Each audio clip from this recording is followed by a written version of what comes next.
Welcome, everyone. Welcome to the new episode of Real Talk with Just for Girlfriends. We are so happy you are here. We'll start off by introducing ourselves, and then we'll introduce the topic for today. Very important topic. So, more on that later. But I will start. My name is Michelle Skinner. Most of you know by now, I'm sure, that I am a board director for Just for Girlfriends and have been that for nearly 6 years now. I also run Just for Girlfriends social media pages. So I will invite each of you to find us at Real Talk with Just for Girlfriends on all social media platforms. Come over, say hi, get involved with some of the conversations that we're having there. Angelique, can you introduce yourself, please? Yes. Hi, my name is Angelique David. I am the founder and CEO of Just for Girlfriends. For those that are new or just joining for the first time, Just for Girlfriends, we are an organization that is dedicated to helping women embrace self care and self preservation by providing unique and fun and engaging activities and events. We have been in existence for over 8 years now, have hosted over 100 events, I believe, and serviced over 4,000 ladies. Really, again, helping women embrace self-care. That's really as simple as it is. So Yeah. happy to have everyone. And I see that Robin has joined us. Robin is another one of our board of directors. Hi, Robin. Hey, Robin, introduce yourself to our audience, please. Hi, everybody. Hi. So, yes, I am Robin McFarland. I'm a board member of J4G. My claim to fame is I am the first official member of J4G and excited to be here. It's a busy Monday for me, guys, so apologize for being late today. Yeah, No, it Monday is happens. tough. Yeah, absolutely. But you know what? That's all a part of self care too. You take the time you need. Your Yeah, sisters hold it down if we need to, right? I that's right. appreciate y'all. I appreciate it. I appreciate Absolutely. it. Absolutely. Well, you know how today we're going to be talking about the Black and Missing Foundation. We have Natalie Wilson, who's the co-founder of the Black and Missing Foundation, and she has a special guest with her. We're going to bring them on a little later, but we're going to start the show like we always do, talking about what's on our mind. And it's been a while since I have chimed in here, but so this past weekend, I ran the Shamrock Shuffle 8K in Chicago. About 6 years or more ago, I was an avid runner. In fact, the half marathon was my favorite race. I traveled, I ran, I mean, it was nothing. But then I stopped running for some reason. I got busy, you know how life takes you in different avenues. So about 6 months ago, I started running again. And I was feeling pretty good. So I said, let me sign up for a race to stay motivated. Well, it had the opposite effect. It seemed like what I was running real well. I signed up for that race and I could not find time to run. So even up till Saturday night, I was thinking, I'm not going. I mean, who am I fooling? I'm older at least. You know what I mean? Like, what am I doing? But I decided, I paid for it. I'm gonna do it, and it's a really fun race from what I could remember. And so I went down there. It was a little chilly. Uh, put on all my little run gear, and again, I will repeat. It was 6 years ago, so the stuff was little, but it had a little stretch to it. So I put on all that warm weather gear, and I ran, and I ran without stopping. I ran the whole way. Oh, Pretty much with a smile congratulations. on my face. Yes, I felt really good, and it really taught me. I probably have learned this lesson over my life at least 3 or 4 times by now, but it's always a good reminder that we are always stronger and capable of doing more things than you really can. You know what I mean? I let Yeah. doubt creep in. I was like, even when I was out there, I was like, oh my God, all these runners, they're going to have to come pick me up in the golf buggy because they will do that because Chicago has to open these streets back up. They will come and pick Yeah. up any stragglers in the golf buggy. I guess I'm going to be on this golf buggy. I'm not going to get my medal. You know what I mean? But no, I started off and felt really good. I think the energy of the crowd helped. But at the end, and I wasn't even really that sore, just a little sore. but it really reminded me that I'm that girl. You know what? I am that girl. I picked up running after 6 years Yes. and was able to do it. I was so proud of myself. So As that you should really, be. yeah. So that's really the message I want to get across is that you just have to take that leap of faith. I know we hear it. We hear that all the Yeah. time, but it's really true because you are so much stronger, smarter, faster, whatever it is that you're thinking you're doubting yourself about.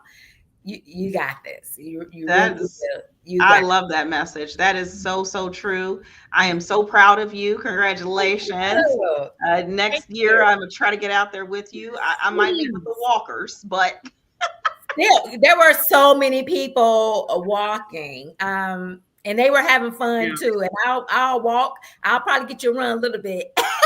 You don't walk right. And you too, Robin. Let's do it. I really, that's Yeah, one of the I would do it. I would do it. I would do it. I hear It that's a reminds me- fundraise. Yeah, Yeah, I've heard it's- it's a fundraise. It really is, And because you- it's not that serious because of the distance. You do some of those half marathons, you have people winning serious prize money. So you better get out of their way. You know Very what I mean? serious. Right. Yeah. Yeah. But this is a great segue, and maybe we can do it as Just for Girlfriends, because this is a great segue as to how we even came in contact with Black and Missing. Is that Just for Girlfriends sponsored their race in DC, and we had Robin actually fly out to DC to participate in that walk. We had a whole Just for Girlfriends crew. I love that. Yeah. And then we did their international. So what they did is you could walk, even though you weren't in DC, you could do it in a different state. So if you remember, a couple of us registered in Chicago, and we walked toward in Chicago, because I've got a picture of me with my shirt on, making sure that I did the walk in my neighborhood. So let's do it as a group, and let's do it. Yes, let's do it. That's so, and you're right. This is the perfect time to bring on our guest for this episode. Yes. We had a lot of buzz created on social media when I talked about this. People are really interested in meeting Ms. Wilson and Ms. Nelson. So welcome to Real Talk with Just for Girlfriends, ladies. Thank you. Welcome. Looks like they're coming. I think so. Natalie, we don't see you. I don't know if something happened with your camera. Uh-oh. But can you hear us? Looks like there's some.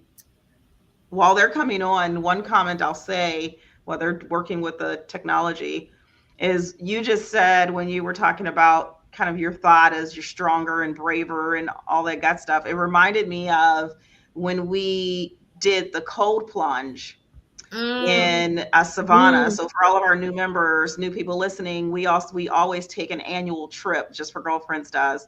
Yes. And last year, I think it was last year, we went to a wellness resort last year, 2 years ago, and a group of us did a cold plunge. And the one thing that he said was, it's your mind that tells you you can't, your body can. And so make sure that don't overcome that. You are stronger, braver than you think you can. So okay, it looks like we've got Miss Wilson and Miss Nelson on now. Absolutely. So today, our show is dedicated to shining a light on the Black and Missing. So today we have with us Ms. Natalie Wilson, who's the co-founder of the Black and Missing Foundation. We also have Mrs. Nelson, who has been working with the Black and Missing Foundation to find, is it your son, Ms. Nelson? Yes. Her son is missing. So we're going to talk more about her and her case and how we can help bring him home safely. But first, if you are not familiar with the Black and Missing Foundation, Ms. Wilson, can you just give us a brief introduction as to what the purpose of your foundation is and some of the services you provide? Sure. First, I want to thank you all so much for having us and for supporting us with the race, with the satellite race. So thank you. At the Black and Missing Foundation, we are a nonprofit organization that brings awareness to missing people of color across the country. What most people don't know is that 40% of the missing population are people that look like you and I. And when we first started the organization, they were primarily missing Black men. And, we keep going because there are families like Mrs. Nelson that need our support. They're not getting that media coverage. Law enforcement is not providing any resources, so they're pretty much doing this work by themselves on their own.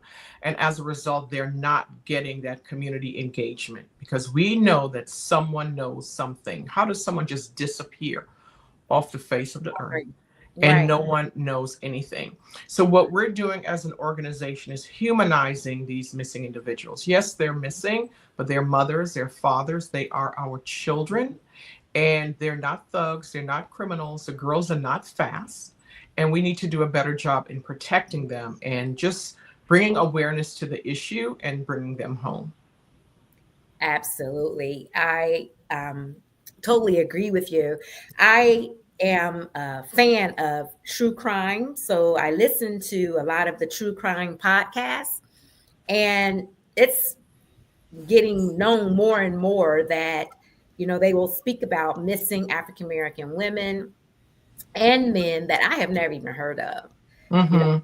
But I probably have heard all of the stories about the missing Caucasian people who have gone missing on vacation, even if it's not in the U.S. We have Right. heard about it. So you're absolutely right about this. And I'm so glad that we have you on so that our audience can figure out how they can help you and your mission and Ms. Nelson in particular. So One of the things you just said, your statistics are staggering to me because you just said 40% are Yes. 40% are people of color, and yet we do not make up 40% of the population. So when you compound those numbers, you can really see how big that is. Because if you have we're not 40% of the population, yet 40% of missing people are of color. That's crazy. staggering. That Right. is. That And I is. also want to add that is 40% reported missing. We know that there's a population that's not even reporting their loved one missing. And the FBI data classifies Hispanics as white. And we know that Really? 24% of Hispanics, they categorize themselves as African American. But also as an organization, what we want to do, and Michelle, you mentioned you don't know some of these cases. We want our missing to be household names too. We know the Chandra Levy, the Gabby Petitos, and the list goes on and on. But what about the people from your community that are not getting that media coverage? And we need to peel back the layers and ask why. Why isn't law enforcement taking these cases seriously? Why isn't the public information officer bubbling this up to the media so we can get coverage for these cases? So if someone has a missing loved one, how do they partner with the Black and Missing Foundation? What is that process? So they would first need to file a missing persons report with law enforcement. What we're finding is sometimes they have challenges. So we have law enforcement officials on our team, and they'll help navigate them through that process. So please make sure that you have as much information, description as possible. Have good pictures. And I say that because you want your loved one to resonate with the community that's looking, right? You don't want to have someone at a club, and it's okay to go to a club, but you have to be mindful of the pictures that you show. So once we have that information, we update it to our website, and then we share it on social media. We share it within the community, and we also share it with our media partners, and that's local and national media. Because just because you're missing from DC doesn't mean that you're necessarily there. You can be anywhere. I know we travel to New York quite frequently, and within 2 hours, we're out of DC. I don't know, New York, Derica doesn't. So just be mindful that we need to share this information near and wide. And what we're also finding is that just because your loved one may not be missing, people are turning a blind eye to this issue. So share the information on social media because we properly vet every single case before we upload it to our website. We really appreciate your efforts. Now, you mentioned that you were a nonprofit. So do you take donations or how are you funded? Yes, so we are privately funded. We receive donations from foundations and our community. We are a 501c3, so any donation that is provided to the organization, it's a tax write-off for the giver. Okay. Okay. And how would somebody find out how to do that? Do they go to your website or? Yes, and we have a pretty short URL. It's bamfi.org. And, when you go to our website, you can donate, you can take a look at who's missing from your community and share those profiles so that we can help bring them home or at least provide answers for families that are desperately searching for their missing loved ones. And sign up for our newsletter. And also, we need boots on the ground in these areas. We are based in the DC area, but we need, support in Chicago and LA and various locations. So it's not just about donations, which we appreciate very much, but it's also doing the work with us because this organization is bigger than Derica and I. That makes sense. Can you repeat your website? And maybe we can scroll that on the bottom of the screen along with our name. Repeat it one more time, please. Sure. It's bamfi.org. And I can also give you our 5K website. It's hwb5k.org for anyone who would like to register to join us in Maryland or the satellite race in your area. Okay. Is that an annual race? Yes, it's our biggest fundraiser. Oh, awesome. Yeah, that'll be fun. As Angelique was speaking, I think we'll have a team. We'll get a team. Awesome. Thank you. Under the race. That'll be, yeah, I'm looking forward to that. So please introduce, I know you've brought Ms. Nelson with you, very special guest. Please introduce her and then we can talk about her case and how she has come to work with you and what we can do. Yes, Ms. Nelson, her son Jesse is missing. And I'll let her, give the details. And she's more than just, someone we support. She's become family. I reach out to her quite frequently and she'll send me, funny texts or just encouraging words. And, we have done a number of searches in LA and she's very appreciative. But what we want to do is find and bring her son Jesse home. And to learn more about his story, we also have a podcast that talks about Jesse as a person, Miss Nelson, and the struggles that they're facing in trying to find him. And then as I said, Miss Nelson will give more information about Jesse. But people go missing for a number of reasons. Sex trafficking is one, domestic violence, and mental health. So that is one of the reasons that Jesse disappeared. So I'll turn it over to you, Miss Nelson. Thank you. Thank you, Miss Natalie. Thank you, ladies, for having me and giving me an opportunity to speak about my son and his issues. Jesse's been missing since 2021, which that's a long time. Yeah. Not know anything about where he is. Yes. No clue. We have no clue. We haven't heard anything. And my son would come and visit me every Friday. Spend time with me on the weekend, he would call every day. If he didn't, just to say, hi, Mom, how you doing? He would call every day. So this particular week before he went missing, or the week that he went missing, actually, I noticed that he didn't call. He didn't call for, a day or two. And I was thinking, first day, I was like, okay, he's young, he's doing his thing, whatever. After about the third day, I started to get really concerned. But Jesse has mental health issues. However, he's bipolar and he has mental health issues. But he was doing really well. He was taking his medication. He was just doing really well. But he just kind of just dropped off the face of the earth. Where he was staying in the housing facility, they called me about a week later and asked me, did I know where he was? Wow. And I'm like, what? No. I said, you don't know where he is? And they were like, no, we don't know. So then I really started to worry at that point.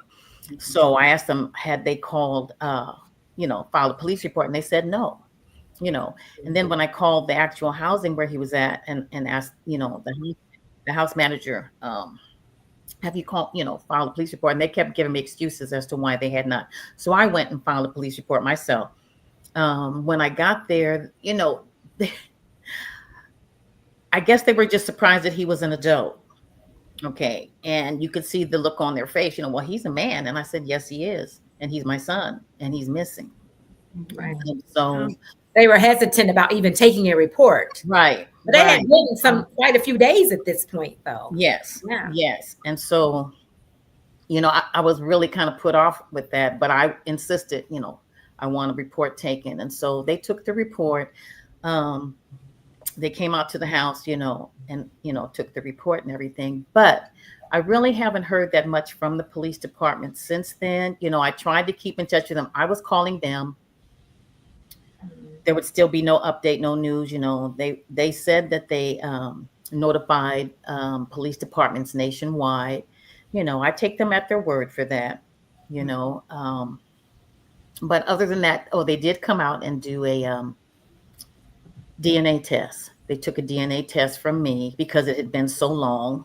Mm-hmm. And so, they said, we're not saying that anything like this has happened, but just in case. And I said, okay, sure, but nothing since then. I haven't heard anything since then. There is one police officer in the LA area, though. I saw him. Someone gave me his name too, but I saw him on the news, and he walks the Skid Row beat of Los Angeles. Mm-hmm. And so he said, give me your flyer about your son, because I did not like the photos, that the police department had put up. I'm like, oh my God, he looks like, he's, if I was a person walking up on somebody who looked like that, beard and, whatever, disheveled or whatever, I would be kind of scared, But the police, this police officer took my flyer. He was really wonderful. He made about 200 copies and was handing them out all over the Skid Row, his beat.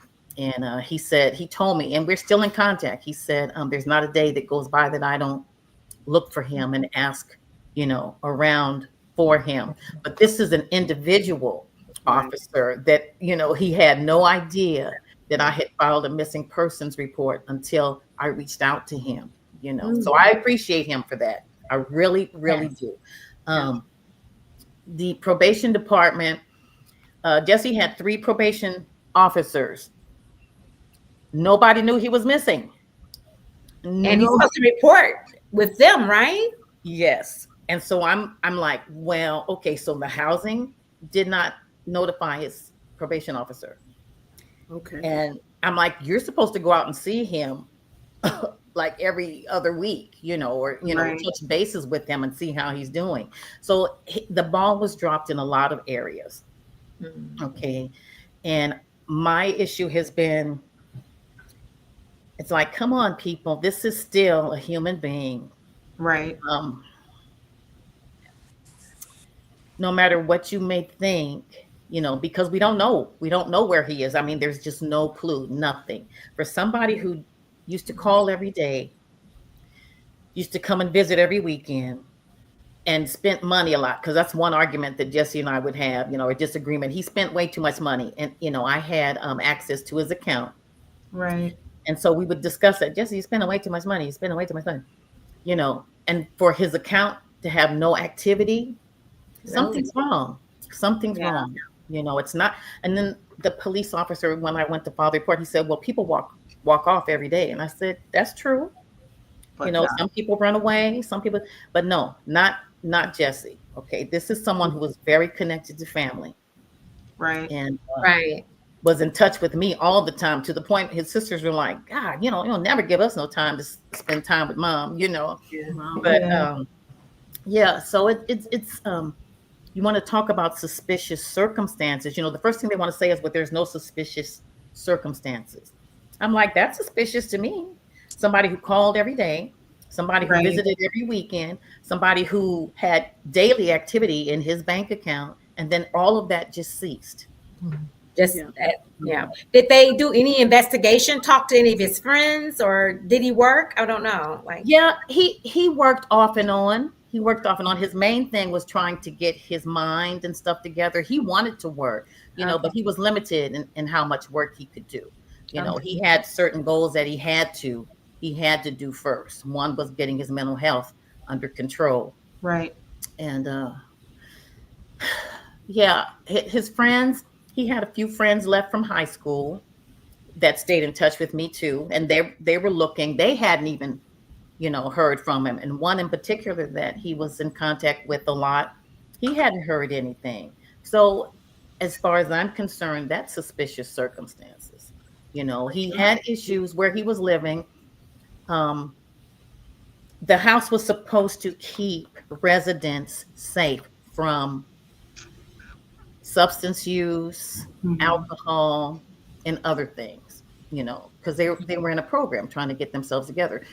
There was abuse going on in the house, physical abuse going on in the house, people bringing drugs in the house, not just staff. I mean, not just some clients, but staff. okay. And Jesse was very concerned about that. He said, "Mom," he said, "I'm not supposed to be around anything like this, and I would tell him, write it down, Jesse, document, write it down, document. He was really concerned about his sobriety and being okay. But, staff, they could bring it in. It was despicable things going on in that house, So I don't know if they thought that Jesse may have been, a threat, because he was definitely giving me all the information. I have it. I went to the Board of Supervisors here in Los Angeles County. I had a meeting with one of the board members and let her know everything that was going on. I let her know how probation didn't even follow through. They weren't even going out to see him, so I have a lot of issues. A lot of feelings about where the ball got dropped. Right. And then nobody has even gotten back to me. I remember his probation officer said, "Oh my God," when I called her, she said, "He's missing." And I said, "Yes." I said, "You don't know that he's missing?" And she said, "No." And I said, "Well, he is." And I gave her the time frame since he had been missing. And I know that she hadn't gone out to see. So it's like, I know that staff, like children's services, probation, things like that, I know they're overwhelmed. I know they have a really high caseload. However, especially when it's somebody that has mental health issues and, you're trying to make sure that they're compliant with taking their meds and being okay. Can I just add something, Ms. Priority. Nelson? Yes. Jesse wasn't perfect. Yes. None of us are. Mhm. But Right. it's just, remembering that he is someone's child, right? He's someone's Absolutely. brother. And as I mentioned earlier, that mental health is one of the reasons that people of color are disappearing at such an alarming rate. And we need to peel back the layers and, make sure that they have the help and the support that they need. And although Jesse may have had a past, a criminal past, it has nothing to do with his disappearance. So we just need to be mindful of that as well. Right. I agree. One of the things as I'm listening to the story and the things that you just said, Ms. Wilson, is that it seems to be, instead of when you report, you get this, "Oh my God, let me help," but the skepticism of, well, is this person missing? Did they do something wrong? Instead of an immediate need of, well, and you, I guess as a person, it's just like your regular lay person, you sit here and you think about when you see things on TV and someone runs into the police office and all hands on deck and the first 48 and everybody's out there and everybody's found. Yeah. And clearly that is not the case, but it seems to be met with, what do they say, accusing the victim of, did you have some part of your disappearance, which is really, really, really Right. sad. Mm-hmm. That's, Yeah. and They're glad blaming that Black and Missing Foundation is out there correcting those stereotypes and helping us bring people home. Right. And what we're realizing many times is that race, zip code, age, economic status, education plays a role in the level of resources or support that you receive. So that's another barrier that we are working to try to eliminate, because it doesn't matter who you are, you deserve to be found. And your family, and if you're not alive, your family deserves answers. You know, the unknown is the most difficult part. What has happened to my child? Remember, we had a young lady missing out of the DMV, the DC area, and her mother said the unknown was the most difficult thing for her. And when she drove by on the highway, if she saw a black trash bag, she wondered, is that my daughter in there? How heartbreaking is that? Oh, That's You know, tough. or they're wondering, did you eat? The daughter left home without her glasses. She couldn't see without it. Can you see? You know, just simple things. Yeah. Miss Natalie, that's correct. You know, there's not a street that I go down that I don't look for him. Every Friday, I still wait for him to come. You know, I'm still waiting for phone calls. His phone has been disconnected. I haven't taken it out of my phone. So I get it. I totally get it. You know, I'm looking everywhere. Yeah. You know, and I just really appreciate, you know, Black and Missing Foundation for putting the word out, getting it out there, you know, because there is skepticism, you know, And y'all, Miss Nelson and I had a conversation that she would not cry, then I would cry. And here she is. It's hard. I know. Okay to cry here. It's okay. It is okay to cry here, trust me. Yes. I It mean, is. I can't even, I mean, just Yeah. with you being able to speak, Yes. period. I would be blubbering, Yeah. blubbering somebody. Yeah, because, right. If you can, we have Jesse's missing flyer. I like to put that up now.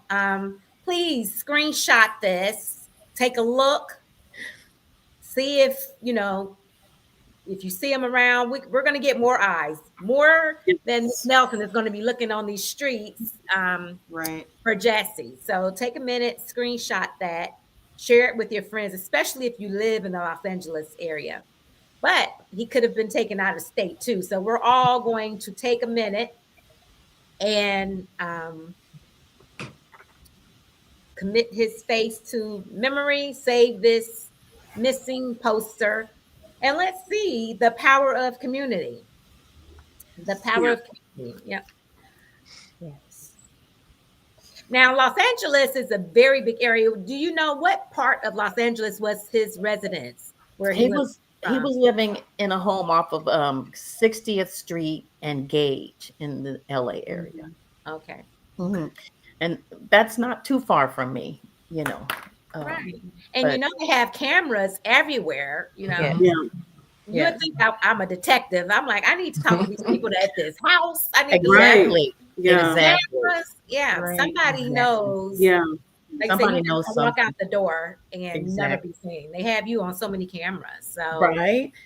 yeah. Yeah. True.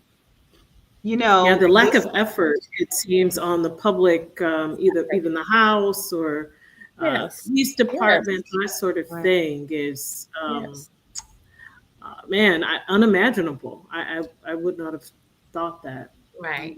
You know, I'm kind of disappointed too because I had a meeting. I set it up with the board of supervisors, one of the board members, and I was so excited.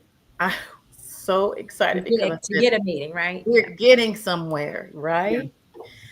And it was a pretty lengthy interview. You know, she listened, and I was feeling okay. This is going to go somewhere. This is going to lead somewhere. I never heard back. Oh. You know, she asked me what would I like to see happen. I told her. I never heard back, and I kept trying to get back in touch with her too, and I never heard anything. Now I know it's political. that's not an excuse. Exactly. No, it's not an excuse. And when I connect the dots and see when the ball was dropped, then somebody needs to be accountable. Something needs to be done. Okay. Yeah. But nothing came of that either. Yeah. But I've got community, I've got friends. I've got the fraternities, the Black fraternities looking out for him. One of my nephews Okay. did a podcast with me, and his fraternity, we're looking everywhere because somebody has to know something. Right. Somebody has to know. Yeah. These facts remind me of a conversation I had about a year ago. I was at a board meeting and I was talking to a colleague of mine on the board, and he was mentioning how he lets his sons in different countries run off and do all these things, and how the world is a safe place and all of that. And I sat there and listened, and I said to him, and anyone, all my girlfriends on here know that I'm pretty, I'm not shy with words. I'm an attorney by background. You speak up, right? Yeah. I speak up, and I said to him, well, you have to remember that may be the case for your Caucasian children. That is not the case for my Black children, because people snatch Black kids and Black kids go missing, and we aren't found the same way. And so, yes, you may see minorities that are more protective of their kids, because we are historically known to be more protective, being at the street lights, all of these other rules. Right. But there's reasons why we put these rules in place, because Black girls get sex trafficked. There are rules.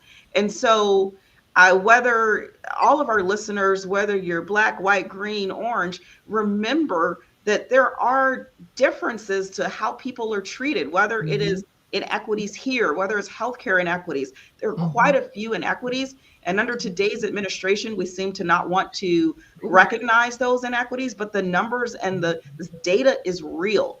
And so people behave certain ways because there are inequities with the way people are treated. Unfortunately, trust me, we don't want that to be the case. Right. We're just advocating so that we can not have those inequities in the world. And Angelique, if I can add some stats really quickly, according to the Urban Institute, they did a study and interviewed sex traffickers, and the traffickers said they target Black young girls and women for two reasons. One, they know that no one will look for them.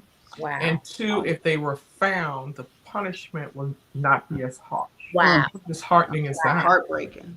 You know? Yeah. So we have, and even in our community, we have to do a better job.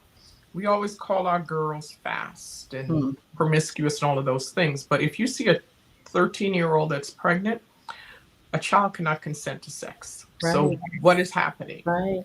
And we just need to peel back the layers. And as we look at the unhoused, and children in foster care, no one is really keeping up with them. And we know that, within being on the streets for 24 to 48 hours, they're propositioned for sex and they have to survive. They want the basics like we do, the clothes, the security, the food. Well, they have to pay a price for those things when they're on the street.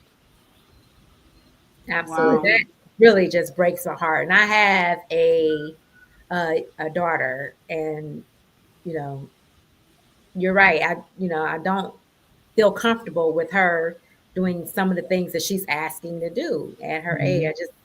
I have to, I just don't feel comfortable just letting you go off and, even if it's just to the mall. I'm the only mom trailing behind them at, her friend group at the mall. And be mindful too. It's real. We think about children. It is real. Right. And I'm looking, like anybody looking at them, because they're, 11, 12 years old. You can't walk around the mall by yourself. But something that you need to be mindful of too is social media. How can someone get into your home without coming through the front door or the window? Social media. And with these gaming apps, we've had a couple of young ladies who disappeared because they were gamers. They were vulnerable, and the pedophiles knew what to do and followed them and engaged with them for 2 years. You would think it happens immediately. They engaged them for 2 years, but not only did they have conversations with them, they were following their friends. So think about it. If you see Paul following Sarah, Sue, and Jane, that's your friend. You're like, oh, okay, he's a friend of ours. Yeah. And then they start getting comfortable and they're sharing information. So what we ask parents to do is create a fictitious account. Mhm. If you can befriend your child, and you'll be surprised once they get comfortable how much information they'll share. Mhm. Wow. That's interesting.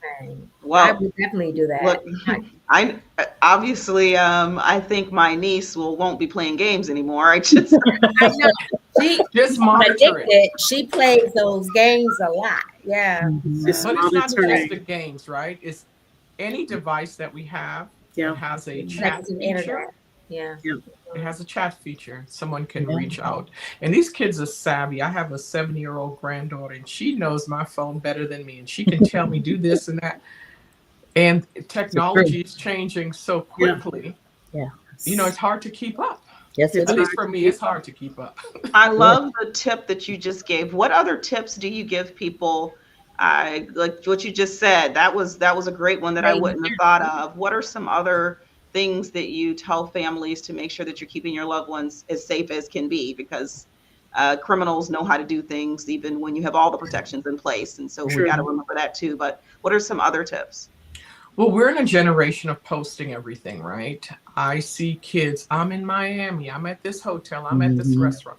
Post when Mhm. you get home, or post Right. when you leave. You don't know who is following you or paying Yeah. attention, you know? And everybody, I guess this younger generation, they want friends. They're really not your friends. Right. They do. You They know, so want we- rights. Yeah. Right. Yeah. And just having those tough conversations with your child, your nieces or nephews, that there are dangers out there. Mhm. Again, because it hasn't happened to them or anyone that they know, they let their guard down. Mhm. We've even heard stories about women at college campuses. They're Mhm. going off to parties. We all did. Oh yeah. You don't know the environment. A lot of times that I'm Yep. hearing, and I've mostly heard this story out of LA, Mhm. that women are coming into a restaurant, the bartender has already, saw them, eyeballed Yeah. them. They didn't even have any interactions with the bartender, but they're Mhm. spiking their drinks, Mhm. right? So you would think, okay, maybe it's the waiter or the waitress, but it's not. It's the bartender who has already scoped you out. Mhm. And I'm Wow. sure it's happening everywhere, but we can't live in fear. Yeah. We just have to be very vigilant. Mhm. Yeah. Right. Yeah, Yeah, I've very heard good. the college campus thing quite a bit, is that you got to be very, very careful on college campuses because they have started to become target opportunities for people, which is Mhm. Yeah. Vulnerable Crazy. community. It Yeah. is. Yeah. It is. So Terry Thompson is watching. She said, "What happened?" We've talked about so much, Terry. So you have to be a little bit more specific. What happened? When? Where? Who? Like, what do you want to What know? happened with Well, what? give me the lowdown. I just have no idea of what you're asking me about Yeah. at this point. So If give she's me- asking about the 14-year-old, this happened in Atlanta, and she got comfortable and gave the perpetrator her address. He picked her up, did some horrible, horrible things to her, and then sent her to Connecticut. Someone else did some horrible things to her. And Oh my the God. person, they were able to find her because of her parents. They were very, very vigilant about it.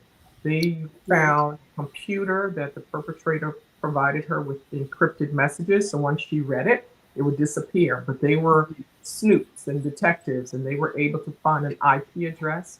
They gave it to the FBI, and they were able to locate this horrible man. Now, the person that left is not the same person that came back. Yeah. Right. The family is really, really going through it. And Yes. even with counseling, it's very difficult for them. Yeah. You always hear it only takes one incident to change a person, not just a child. One Mhm. incident and the person is completely different, and you just Your hope to whole never. trajectory has changed. Yep. Yeah. Mhm. Mhm. That is very, very true. Well, That and is- I like the comment around having those discussions. Sometimes we think those discussions are hard, or that kids are too young to hear them. and sit down and have that discussion. And they're not. It's happening. They're doing things younger and younger. They're exposed to things so much younger, and really sitting down, having, look, this is on movies. This is here. This is there. Well, let's sit down and talk about it. And do you know if it's going on, right? Like, is it going on in your circle? That sort of thing. It just is a harsh reality to say that, you know, if I had a 10-year-old, I need to have this discussion. It's hard for them to grasp, right? But it's necessary. It's so necessary. It's sad. Yeah, I think I'm sorry, go ahead. Okay. What I'm realizing too, our kids are so much more, they're so smart and resilient, and they know a whole lot more than we give them credit for. Yes. So they can, you know, they listen and they process. You're like, okay, you know, and of course you have to tell it in a way that will resonate with them and not scare them. But, you know, just having that tough conversation. Yeah. And one of the tips I will say that I just learned, my daughter likes to travel and she keeps wanting to do all these solo trips. And I'm like, no, don't do it. Don't do it. But I mean, it's happening. She's an adult. Is the air tags. We're putting the air tags on your person. Like, we're putting them everywhere. We're putting them in luggage, carry it in your pocket, share with your friends, all those things. As she goes about, I hadn't really thought about that until I saw something on TV about just have them, and so that your friends can share. We can all look and see. I even saw somebody with the hairdo sewed it into their weave. As she was doing, they can get rid of the air tag, she was doing she was doing a solo trip. And so she had her hairstylist sew it into her track just because of the fear of what the possibility. And so it's something I just this is where we are. Yeah. This is where we are. And it's sometimes it's kind of hard to grasp that, but it's true. The facts are there. Right. And there are air tags for the sole of your shoe too. I've seen those. So you can They go on the bottom of your shoe? They go on the inside. On the sole. You can walk on them. Okay, that makes sense. So in your you buy an insert and it's got a hole in there for the air tag. Wow. That you have. Like they got a lot of little devices around for the air tag. You can keep it attached to your bra, all kinds of stuff. Wow. I think I was just more of, this is what, you know, she's traveling, she's young, and this is what we're talking about. Right? And enjoy yourself, but don't forget to share your location. Don't forget to have an air tag. Stay with your friends, right? Wow. Yeah. And not to post. That's a hard one. Not to post. Well, post later. Post later. They can post later. That's what I mean. Yeah, after the fact. Post after the fact. Yeah. Someone can't follow you. Yeah. That's wow. I like someone put on here to vet the friends, and I think that's important because you have to know, you know, who your kids' friends are. Like one of my daughter's friends, she had some friends over. They spent the night, and one parent, I still haven't talked to her to this day. That was weeks ago. She never ever called just to make sure, you know, the daughter gets to, I'm gonna spend the night with my girlfriend and blah blah blah. But I spoke to all the other mothers, but I never spoke to this one particular child's mother. And it's not like she got up early and left. They got up and had brunch. I mean, they did some things. I'm like, I kept asking her, like, you know, give your mom a number. And what I'm thinking is the child was Hispanic. I'm thinking maybe her mom didn't speak English, didn't feel comfortable talking on the phone, texting. It had to be something, right? Because I kept asking her, are you sure your mom knows? Yes, she knows. She's fine. You know, she would not talk to me. So I said, well, maybe it may have been a language barrier. But believe me, I'd have been on Google Translate. we don't figure this out, you know, before my daughter's staying over there. Right. I would have been like, she's not going. I can be quite protective. That is true. Or they only stay at my house. Your house. Yeah, that is the other thing. My house tends to be, my house is the fun house, but there's a reason for that, is that I'd rather everybody be at my house than for Right. my kids to be at other one's house. Make So it we very have, comfortable. we have 'Cause it's teenagers at my good. house all the time. Right, right. Yeah. Yeah. And be mindful of, their friends at school too. We had a case out of Baltimore where the mother took away the child's phone because she knew she would go online and, interact with certain people. Well, guess what the child did? She went to school and used her friend's phone and told Yeah. some guy, she was on an app and told him, what school she attended. He came and picked her up and she was trafficked for a couple of days. Wow. So, Oh God. yeah. Yeah, because they don't believe. They believe they're at that age. They feel that they're invincible. You're not Mhm. invincible. These things Mhm. actually do Mhm. happen. You know what I mean? So, Mrs. Nelson, what about social media? Did social media play a role? Could any investigation been done on social media to find Jesse?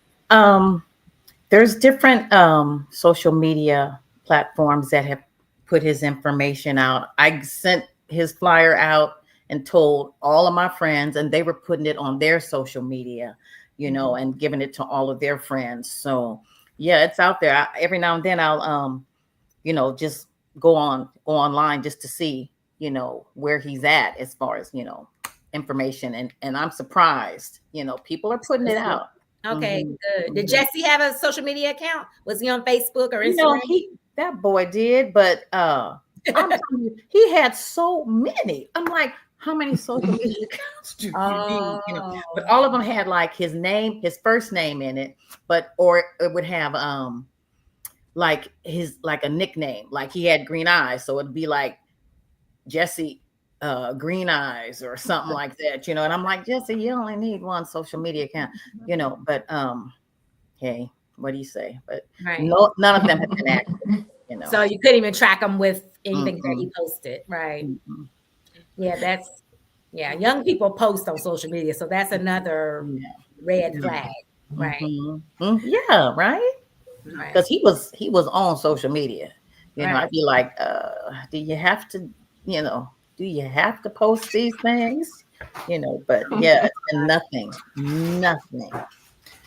so. And for us everyday folks, like, how can we help? How can we assist? How can we assist you, Miss Nelson? Yeah. Miss Natalie, how can we help further the efforts? Yeah, what do you want us to do? Give us our marching I'll order. let Right. Miss Nelson go first. Okay, well, Miss Natalie is she's the OG. Okay, so she would know more. Okay, she has helped me tremendously. But get the flyer out. Send it to whoever and ask them to please send it to people that they know. Maybe talk about the statistics. Talk about the 40% of Black people of color that are missing. I went out with Miss Natalie's son and his associate, and we were handing out flyers. Those gentlemen were on it. They were on it. They were putting us to work and telling us where to go. And it was great. It was really good. And people, sometimes people didn't want to stop. It wasn't a lot, but yeah, sometimes they didn't want to stop. But it was like, I would hit those women up, do you have children? Yeah. Do you have kids? It's all about and then they would stop and talk, at that point. And they were like, oh my God, I'm so sorry, because initially you don't know, people saying, take this flyer, and they're like, no. But I would just hit them up with, do you have children? The story. Yeah. And then they would let me tell, Jesse's story. And then they were like, oh my God, yes, let me have one, and they would get the word out. So I'm impressed with people, once you let them know the seriousness of the situation, because it is serious. It is so serious. In my wildest dreams, I never would have thought that I would have to do this, especially for my son. I've been more, I've been protective of all of them, but mostly my girls. Jesse was always, oh, Mom, you worry too much, blah, blah, but he was a nice guy. See, he wasn't a small man. Yeah. Jesse was a good person. He loved his mother, Yes, I'm going to say it. Yes. His sisters would tease him, "You're a mama's boy." And he'd say, "Yep," and proud of Proud it, of it. Yep. you know. And he would come and do things. He would do anything for you. If Jesse liked you, he would do anything for you. He was a little too trusting, I think, especially with, I don't want to say this kind of, but sometimes he would be too trusting with females. I said, "Jesse, just because she got a pretty face, come on now, And he would say things like, "Oh, mama, I thought she was like you." And I'd be, "Jesse, you a thought lie that you didn't." That's how the mamas be. I see. Right? Yeah.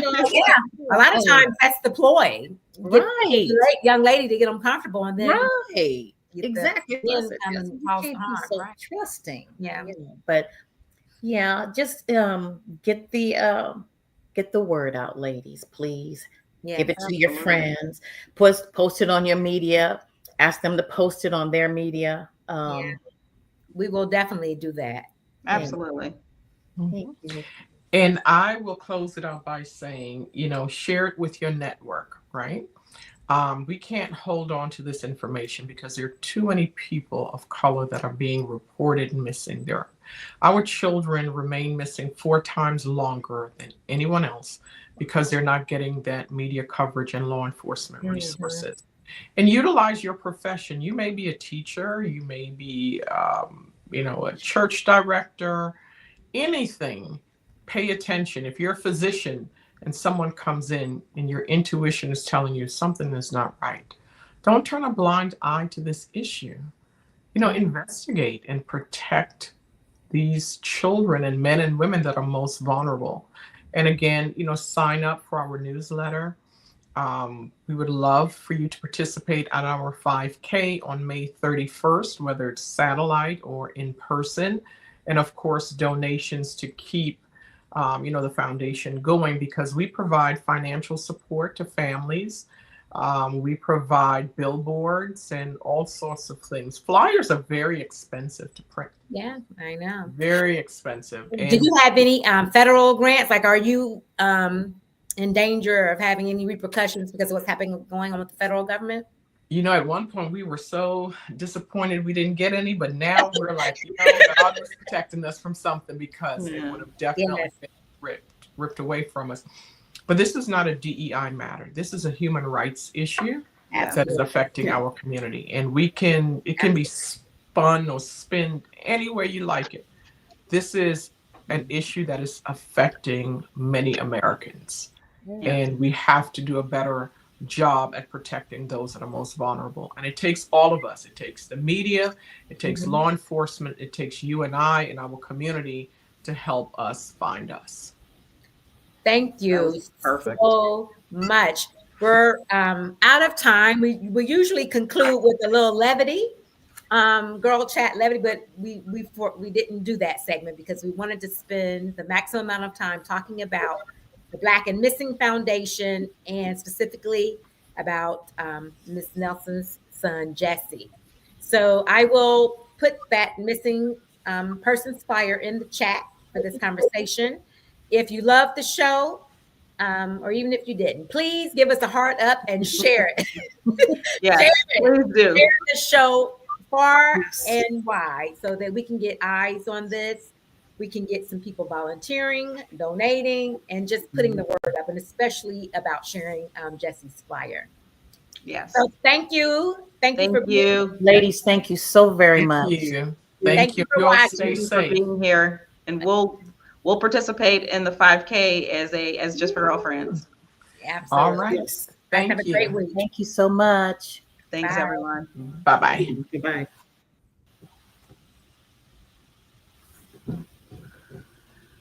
That was good. Are we out? I know. I'm glad we didn't